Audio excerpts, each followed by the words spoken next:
Olá, tudo bem? Eu sou o professor Wilson e, juntamente com a minha querida mestra, professora Isabel Petralha, nós estamos convidando você para participar conosco do curso Meus Filósofos de Edgar Morin, em que abordaremos os filósofos que aqui estão e que influenciaram a Edgar Morin.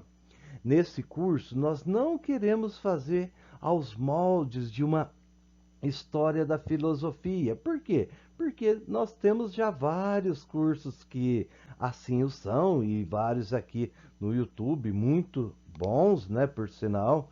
Só que nesse curso nós queremos perceber a forma como esses filósofos influenciaram Edgar Morin.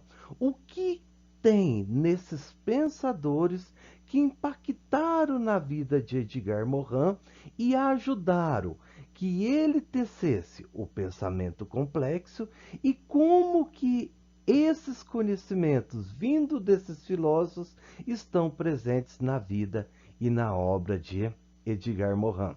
E o que nós iremos fazer aqui no YouTube?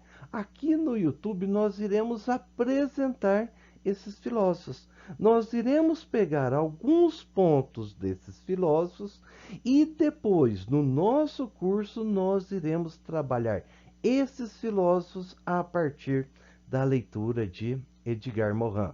O nosso curso será às quartas-feiras, das 20 horas às 22, ou das 8 da noite às 10 da noite.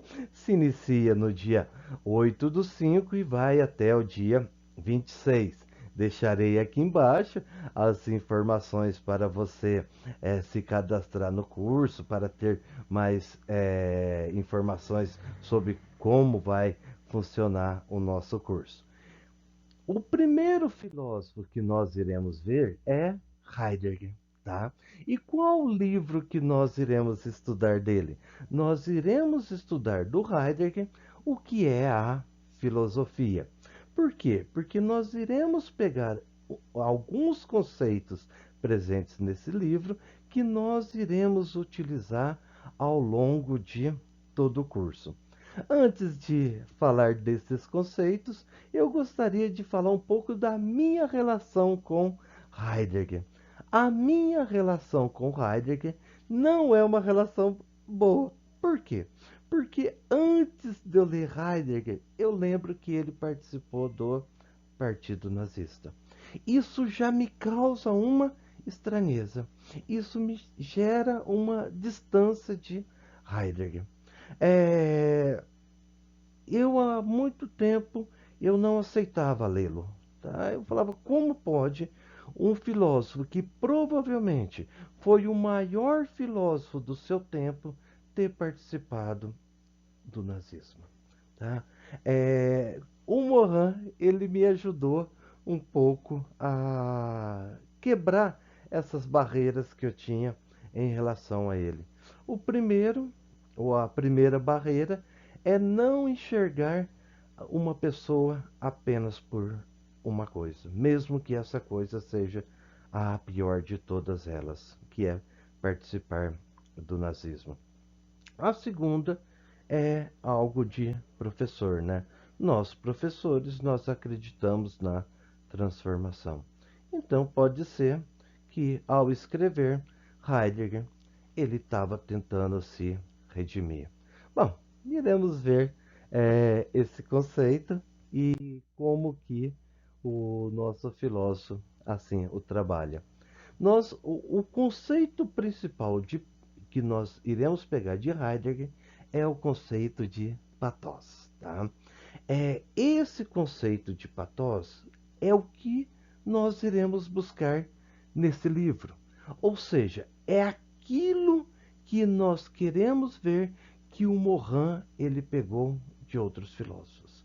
E o que seria o pathos, tá? Então, de acordo com Heidegger, pathos por paixão, turbilhão afetivo, mas pathos remonta a pasquem, sofrer, aguentar, suportar, tolerar, deixar-se levar, deixar-se convocar. Somente se compreendemos pathos como disposição, podemos também caracterizar melhor o espanto. Então, olha só, para Heidegger, o pathos ele é uma paixão, ele é um sofrimento. E esse sofrimento, tal ou essa paixão, ele pode ser transmitido, tá? Então isso que nós iremos ver no nosso curso dos meus filósofos.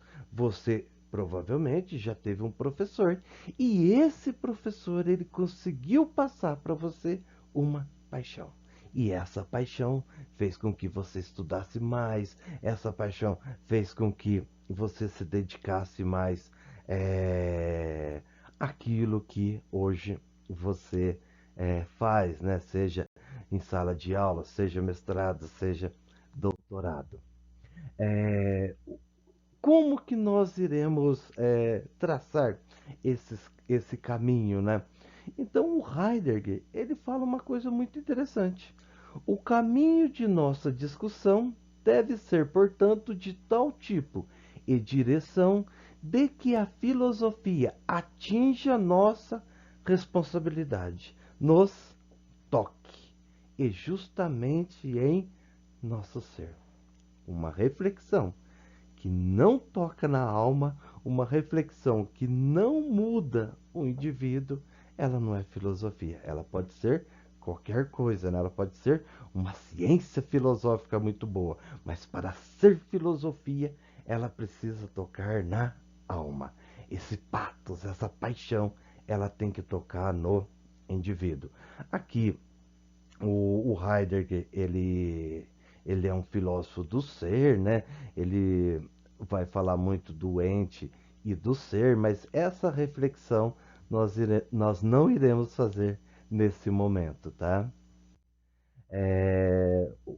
O Heidegger, ele vai utilizar essa citação de André Gide, é, e ela é uma citação que, a princípio, ela mostra que a filosofia ela não pode ser algo que não trabalhe com a razão, tá? Que ela tem que ser algo extremamente racional, ou seja, ela não pode ser movida pelo pathos, tá? Mas leremos. Com os belos sentimentos faz a má literatura. Com os belos sentimentos faz-se a má literatura. Então, olha só, existia essa crítica, né? Que os sentimentos, por mais belos que eles fossem, eles poderiam levar uma má literatura ou uma má filosofia. Mas o Heidegger ele vai fazer este questionamento, pois a esta resposta podemos contrapor novas questões. Aqui fazendo um pequeno parênteses, tá? As questões, as perguntas, sempre são mais importantes para a filosofia do que a resposta, tá? Então, o filósofo é aquele que pergunta: que é isso? A ratio, a razão. Então, o que é a razão? Se nós falamos que a filosofia, ela essa ideia que em geral as pessoas têm, tá? Que a filosofia é algo chato, algo penoso, né? Então o Heidegger está perguntando: o que é isso, a razão? A razão é isso mesmo, esse negócio metódico, esse negócio chato, esse negócio que não pode dar risada? Onde e por quem foi decidido que é a razão? Tá? Quem decidiu? Quem que falou durante a história da filosofia ou a história da humanidade o que é a razão? Arvorou-se a ratio mesmo em senhora da filosofia. Então, não que o Heidegger ele elimina a razão, ao contrário, tá? O Heidegger ele é um filósofo altamente racional. Mas o que seria a razão? Tá? Por que, que a filosofia ela não pode trabalhar com aquilo que é mais natural do ser humano? O Heidegger ele fala algo interessante, né? Tá vendo, gente? Por isso a gente não pode ter preconceito, né? Por isso que todas as pessoas devem ser ouvidas, né? Por isso que esse movimento tão polarizado que existe nos dias atuais, ele deve cessar, né? Até aquele que é o inimigo, ele traz muitas, mas muitas contribuições, né? E aqui uma coisa interessante, que no livro do Heidegger, né, o que é isto? É filosofia, ele vai trazer que quem cunhou esse termo filósofo foi Heráclito. Até então, na minha cabeça, eu tinha que quem havia cunhado o termo era Pitágoras, né? Interessante, né? Ele traz isso em Heráclito, né? Heráclito, que nós iremos ver no nosso curso. Meus filósofos, não deixe de se inscreverem no nosso canal, não deixe de é, acessar o nosso site, as nossas redes sociais, tá? Que nós iremos falar muito bem de Heráclito, né? Heráclito é um filósofo que nós amamos, né? Bom, mas o Heidegger vai falar que quem cunhou esse termo filosófico, de filósofo, foi Heráclito, né? Heráclito, ele vai dizer que Arqué, daqui a pouco eu falo um pouquinho melhor o que é Arqué, tá? É o fogo, né? Então, o Heráclito, ele traz, desculpa, o Heidegger traz essa citação de Heráclito, né? Um aller filósofos é aquele hos philei ta sophon, Leim. E aí, como foi a pronúncia do grego? Bom, o que que isso significa, tá? Um homem filósofo é aquele que ama as coisas sábias ou ama a sabedoria, né? O filósofo é uma pessoa de amor, né? E quando a gente ama, a gente como fala, movido por aquele nosso amor. Esse amor, gente, é o que nós queremos trabalhar no nosso curso, tá? O amor, a paixão, né? A vontade de transformar esse mundo, querer algo melhor, um mundo mais humano, um mundo mais fraterno, né? E o que seria a sabedoria para o Heráclito, segundo Heidegger, né? É entender Rem Panta. Um é tudo. Ou Panta Rem. Tudo é um. Tá? Então, o, o Heráclito, ele é aquele filósofo que traz que tudo é um. Aqui já traz algo, né? Para quem nunca ouviu falar do nosso querido Edgar Morin, hoje nós vivemos um pensamento fragmentado, um pensamento que separa os conhecimentos, né? Em Heráclito nós temos que tudo é um, tá? Esse ser é um, tá?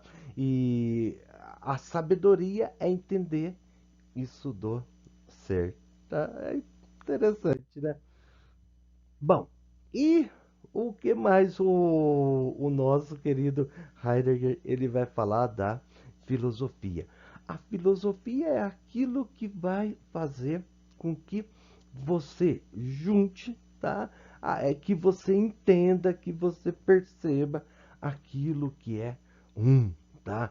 Como que as coisas estão unidas? É esse processo que vai despertar essa vontade em você de conhecer.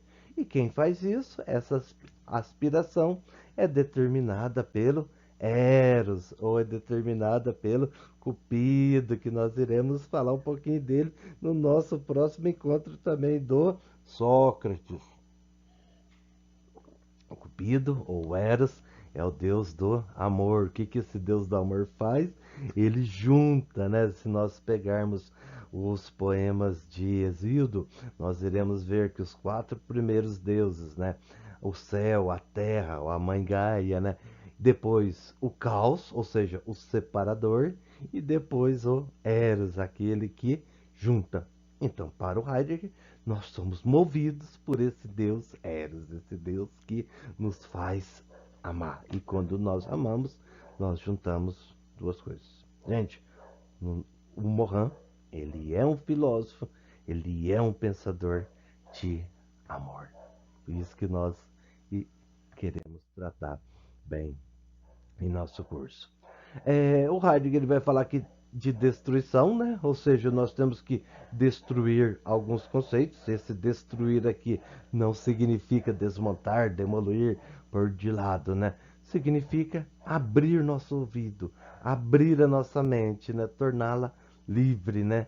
E lendo só esse finalzinho, mantendo nossos ouvidos dóceis, né? Nossa, não tem como você filosofar se você não colocar algumas ideias de lado, alguns conceitos, deixar o ouvido dóceis, né?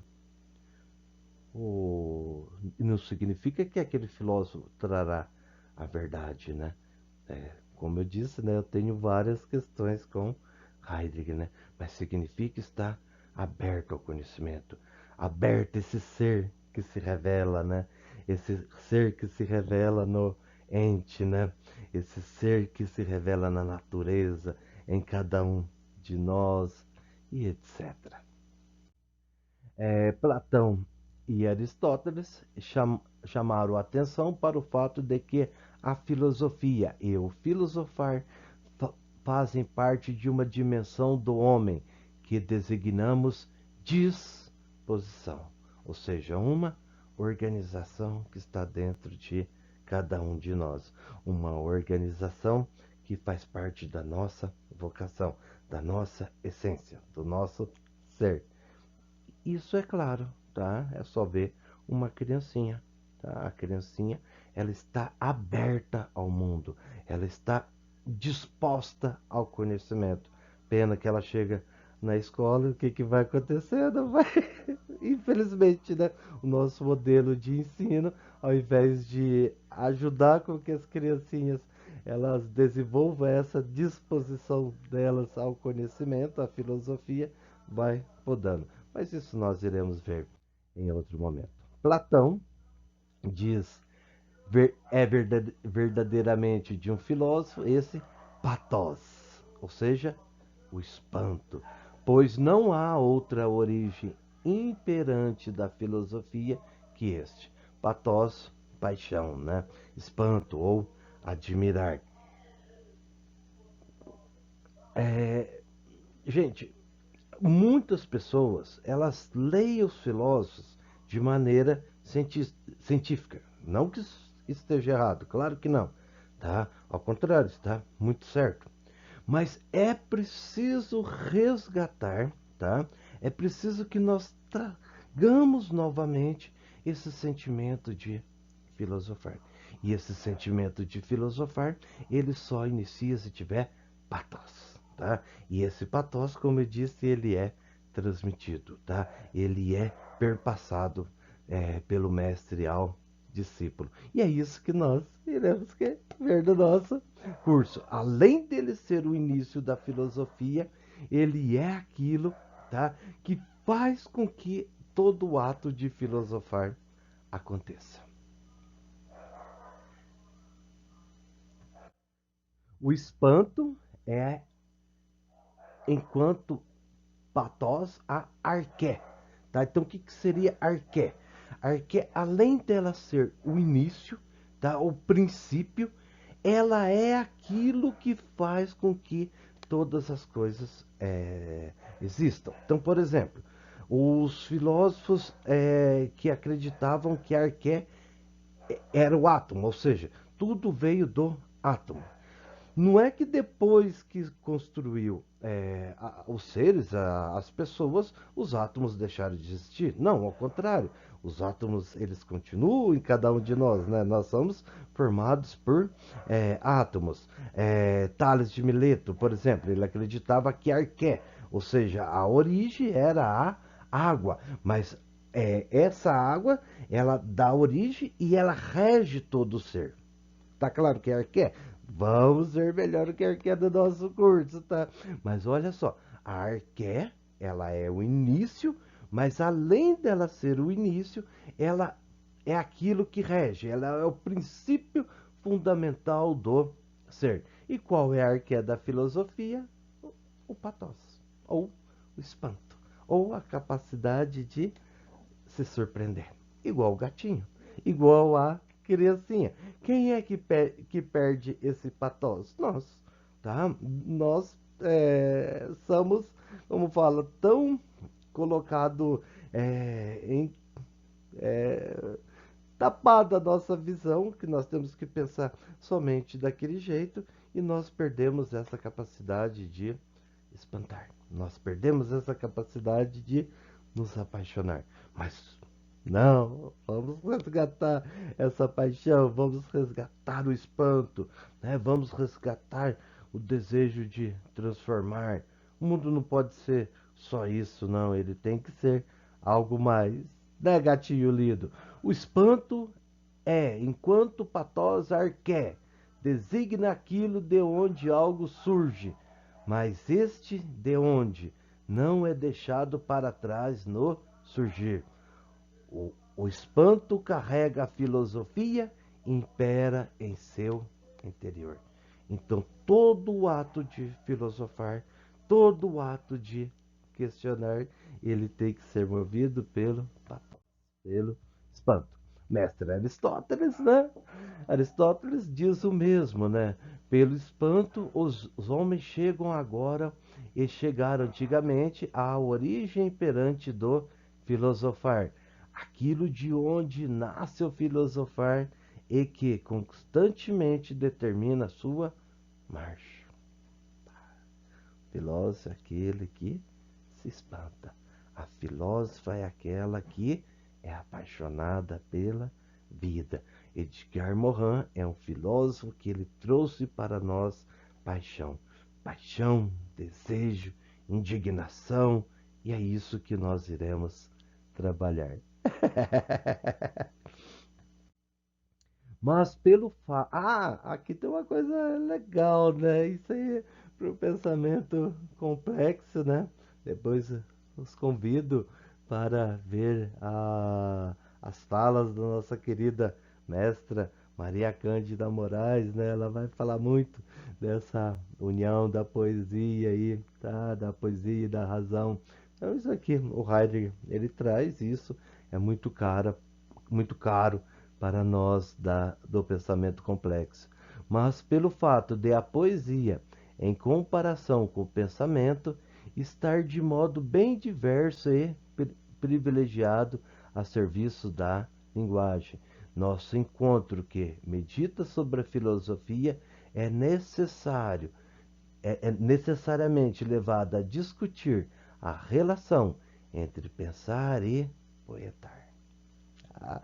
Gente, é que depois dessa fragmentação aí tudo ficou feio, né? Mas olha só, os primeiros filósofos, Parmênides, Heráclito, eles escrevem em forma de poema. Tá? Não tem, a filosofia não pode ser chata, gente. A filosofia tem que ser legal, tem que ser feliz. Você tem que ler um texto de filosofia, sair desse texto com vontade de mudar o mundo, de melhorar a sua vida, etc, etc. Tá? A filosofia ela parte desse mesmo princípio da poesia. E é isso que nós temos que resgatar. Gente, deixa aqui as nossas referências bibliográficas. A nossa só, aqui é só uma, né? Se você está chegando agora, se inscreva aí no nosso canal, tá? Para receber outras notificações. Em breve, mas muito em breve mesmo, nós faremos um videozinho sobre o mestre Sócrates, né? Sócrates é um filósofo que a gente ama, né? Não, Heidegger que a gente gosta, mas tem essas ressalvinhas, né? Então se inscreva aí no nosso canal. Vou deixar nos links aí da descrição o nosso site, as nossas redes sociais e venha conosco estudar os meus filósofos, ou seja, estudar essa paixão, esse pathos que Edgar Morin ele retira de outros filósofos. Mas por que a gente vai fazer isso? Não é só estudar por estudar. É que se nós conseguirmos perceber isso em Morin, talvez nós consigamos pensar um novo modelo de educação, né? Ainda mais nesse mundo tão racional, esse mundo tão metódico que nós estamos aí. Um grande beijo, um grande abraço. Se você ficou até aqui, se inscreva e até mais, gente. Tchau, tchau.